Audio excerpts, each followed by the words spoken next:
We've implemented everything that we need for the requirements of version 2 of the RPS project tracker. All the functionality is there. However, the current theme we're using, the default theme, which looks very nice, doesn't quite match our existing Bootstrap theme.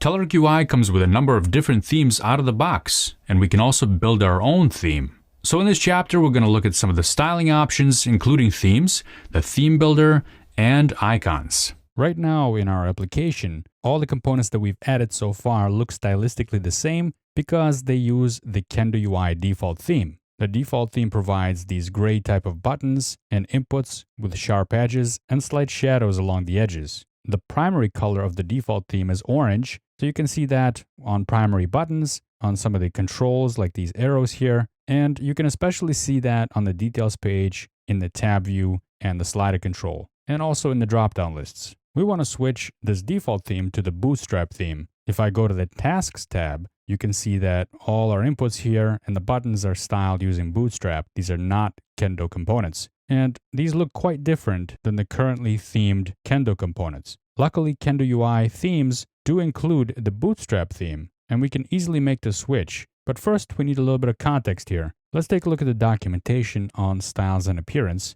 And there's two sections for themes here. Less-based themes, that's these right here, and there's quite a few of them. And then there's Sass-based themes. Less-based themes are the older themes, and Sass-based themes are the newer ones. But to demonstrate one of these less-based themes, which you can still use, of course, let's go ahead to our application and add this black less-based theme to our styling. Open up the running application and find the shared folder and then the layout CSHTML file. As you can see here, we're importing the Kendo default v2 min file. This is going to theme our application with the default 2 theme. I'm going to comment this out for now. Let's head up to our content folder, which is the www root folder. And then inside the lib folder, you have the Kendo folder. Open up the styles folder. Inside here, you'll see all these different CSS files. These are related to the themes. The less-based themes and the Sass-based themes are all mixed in together. If you want to use the less-based themes, though, you need to import two files.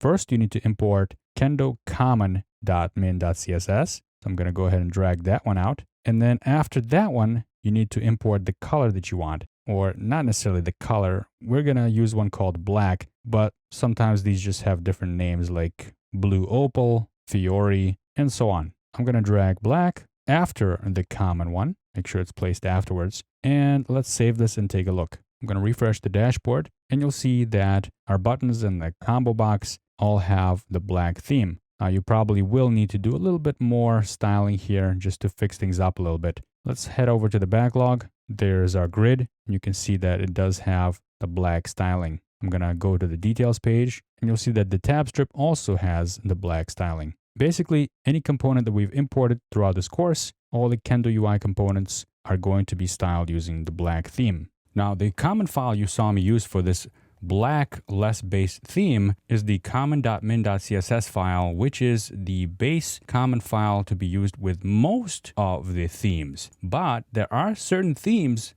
that require a different common file, and this is often a point of confusion. So let's go through that real quick to make sure you understand where to get the instructions for which files to use with which themes if you're using less-based themes, and then we'll get into Sass-based themes in a bit. Let's take a look at the documentation on styles and appearance, and then click on less-based themes. This is where the less-based themes are documented. If you scroll down here, you'll see a preview of the less-based themes and getting started. Here you'll see the Kendo Common CSS. That's the one we already included on our page. And the Kendo Theme CSS, we used black in our case. But here is a listing of some of the other common CSS files that will be used instead of the ones we used. For example, this table lists kendo-common.css, and this is the default base style sheet, which is required by the majority of the UI themes. We know that already. The next one is kendo.common-bootstrap CSS. This will replace the common CSS file that we've included if you're going to use the Bootstrap theme. And this applies to Material, Nova, Fiori, and Office 365 themes. If you're using any of these themes, you will use a different common file. And the reason for that is that some of these use different dimensions, and therefore they need a different common base CSS file. So let's implement one of these as an example.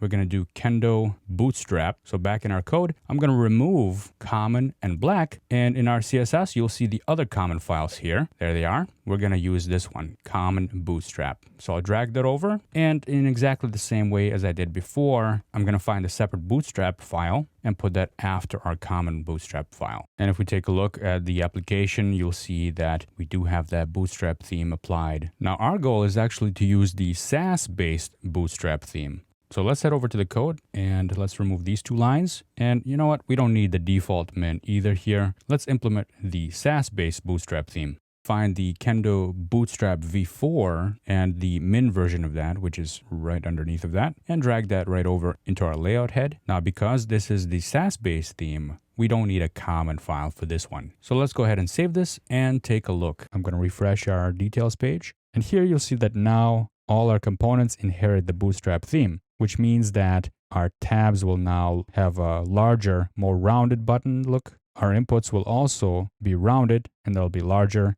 And our primary color is this Bootstrap blue. Same thing with the dropdowns. We still have our images and our Bootstrap badges in the dropdowns here. So that still remains. Let's head over to the dashboard page and make sure that everything is good here. So here are the filter buttons and they do have that Bootstrap look. And now we have a seamless look between our old application implementation and all the new components that we've added since the beginning of this course. Now, your company might have different style guidelines that it must follow, and maybe you need to implement your own theme. For that, we'll take a look at the theme builder in the next lesson. Your organization might have its own style guide, and you might need to implement your own custom theme instead of going with one of the out-of-the-box ones. For cases like this, Telerik UI provides a theme builder that you can use to customize your colors and the look and feel. Head on over to the documentation site, and in the left pane under Styles and Appearance, you can access the Sass Theme Builder. On this page, you'll find a brief overview of how to use the Sass Theme Builder, but let's go through it together now. Click on this link that says Theme Builder. If you're not logged in already, go ahead and do so. And if you don't already have any projects here, you can create a brand new project. Here you'll select the base theme, which could be one of these available themes that you might already be familiar with. These are the Sass-based themes that we've already seen. And I'm going to give the project a name. In my case, RPS. Let's click Create. And here you've entered the live preview of the Progress Theme Builder. Here you'll see all the different components shown on the right side. And on the left side, you'll be able to edit their styles, including colors. For example, this Kendo color primary, we can change it to something a little bit more striking, like this pink, for example. And in the preview, you'll see all the different components that use the primary color updated to use that color we've just selected. When you're done theming and you're ready to export, you click on this export button, which will download a zip archive that you can extract. And here you'll find a dist folder with the Sass, if you want to use that as part of your build process, as well as the CSS. Here's the rps.css that contains all of our styles. I'm going to copy this file and go back to the project. And in order to get the theme showing up in here, I'm going to open up the web project, www root folder. And right here in the CSS folder, I'm going to view this in the file explorer. These are all our CSS files. I'm going to paste the new file in here. There's our rps.css file. Now, normally I'd name it something like theme, but rps is fine for our purposes here. Let's go over to our shared and layout. I'm going to drag our RPS file right before the site.css, and we actually don't need the default theme anymore because rps.css is going to be our new theme. So I'm going to comment that one out. Now let's run this and this should be ready to go. Now there's nothing primary on the dashboard page. So let's head over to backlog. And let's get into one of these items to the details page. And here you will see that our slider has a purple handle, which is the color that we've selected for our primary color. Now we have only changed one single color here.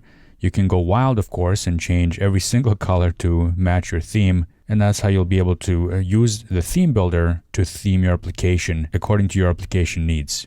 The Kendo UI library ships with a set of icons that you can use directly in your application that come right out of the box. This avoids having to hunt for font icons in other libraries like Font Awesome or Icomoon, and it makes a large set of icons available for you to use right away. You can find the font icons that are available under the Styles and Appearance section. There's the Web Font Icons link here. This gives you examples of how you can implement icons. We're going to go through some of these right now. But most importantly, this gives you a list of all the icons that are available at the moment, how they look, and what their names are. We're going to use two techniques to add icons to our application. Let's start on the dashboard page. One way to add icons to the application is by specifying them as attributes on existing elements like a button. So here on the dashboard page, we have 3 buttons at the top for filtering. It would be nice if they had a calendar icon, since these filter buttons are related to calendar dates. Let's go ahead and find a calendar icon. I'm going to go to this web font icons page, and I'm just going to search the page for calendar. And there we go. I'm just going to use this first one that popped up. Now this is going to give you a Unicode, and it's also going to give you the class that you can use. Now, when you're using an icon with a button, you actually don't need to specify the class, which is k-i-calendar. You only need to specify the name of the icon, which is calendar. Let's take a look at an example.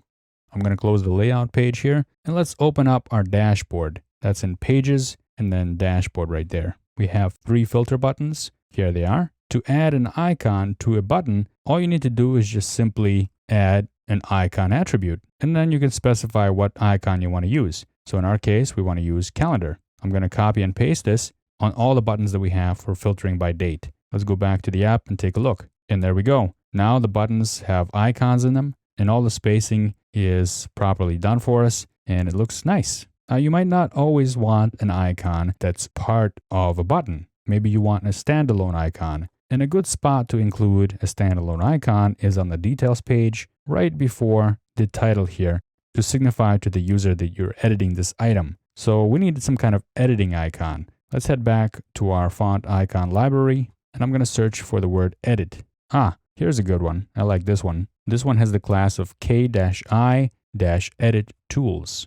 Here we're going to implement a standalone icon, so the process for this is a little bit different. Let's head over to the details page. I'm going to close the dashboard and open up this details.cshtml file. We want to include the icon right before the title here. So let me make a little bit more space. There's our title. I want to add the icon right here. The way you add a standalone icon is by using a span. So our span gets a class, and the class needs to be k-icon, and then the actual class that contains the icon name. In our case, it's k-i-edit tools.